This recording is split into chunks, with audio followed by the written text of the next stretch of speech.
এই ভিডিওটি শুধুমাত্র এডুকেশনাল পারপাসের জন্য বানানো হয়েছে। এখানে কোনো রকমভাবে বাইং ও সেলিংয়ের জন্য বলা হয়নি।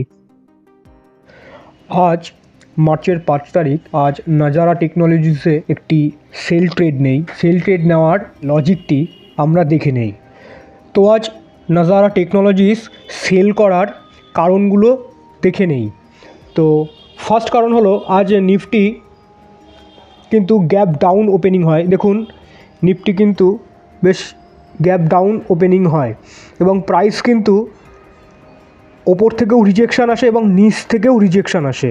মানে বায়ার্স এবং সেলার্সদের কিন্তু বেশ ভালো রকমভাবে ফাইট হয়। তারপরে দেখুন একটি বাইং ক্যান্ডেল তৈরি হয়। এই জায়গাটায় দেখুন প্রাইস কিন্তু সাইডওয়েজ হয়ে থাকে এবং তারপরে দেখুন এখানে কিন্তু এই রেড ক্যান্ডেলটি দেখুন পুরো প্রাইসটাকে কিন্তু ব্রেক ডাউন দিয়ে দেয়। এখন ভালো রকমভাবে কিন্তু সেলার্সরা অ্যাক্টিভ হয়ে যায়। ফার্স্ট পয়েন্ট হলো, দেখুন নিফটি কিন্তু আজ গ্যাপ ডাউন ওপেনিং হয় এবং ভালো রকমভাবে কিন্তু সেলিং হয়। তো আজ নিফটির সেন্টিমেন্ট কিন্তু নেগেটিভ ছিল। এবং এরপরে আমরা দেখে নেই সেক্টরাল ইন্ডাইসিস।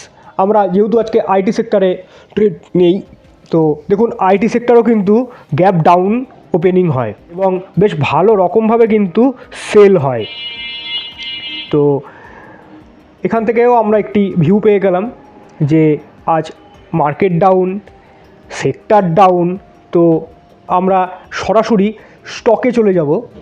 দেখা যাচ্ছে আজ 5 মিনিটস ক্যান্ডেলে নাজারা টেকনোলজিসের ওপেনিং হয় 753.25 এবং হাই থাকে 753.25, লো থাকে 743 এবং ক্লোজ থাকে 745.20। দেখুন ফার্স্ট ওপেনিংয়ে কিন্তু ভালো রকমভাবে নাজারা টেকনোলজি কিন্তু সেল হয় এবং তারপরে 5 মিনিটস ক্যান্ডেলে দেখুন এখান থেকে কিন্তু বাইং স্টার্ট হয়। মানে এখান থেকে কিন্তু বায়ার্সরা অ্যাক্টিভ হয়। এই যে ফার্স্ট যে রেড ক্যান্ডেলটি আছে এটি কিন্তু ব্রেক আউট করতে পারেনি, তো এখানে একটি বেস তৈরি হয় এবং তারপরে দেখুন রেড ক্যান্ডেল, এই যে গ্রিন ক্যান্ডেলটি আছে এই গ্রিন ক্যান্ডেলটিকে কিন্তু সম্পূর্ণভাবে বিট করে ফেলে এবং এখানে কিন্তু একটি বেস তৈরি হয়। এবার এইখানে দেখুন একটি ব্লু লাইন আছে এবং এইখানে একটি দেখুন ব্লু লাইন আছে। তো এইখানে এই জায়গাটায় একটি বেস তৈরি হয় এবং আমরা টেকনিক্যাল অ্যানালাইসিসে একটি ভাষা বলি, এটিকে বলা হয় ড্রপ বেস ড্রপ। মানে এখানে বেশ ভালো রকমভাবে কিন্তু সাপ্লাই তৈরি হয়।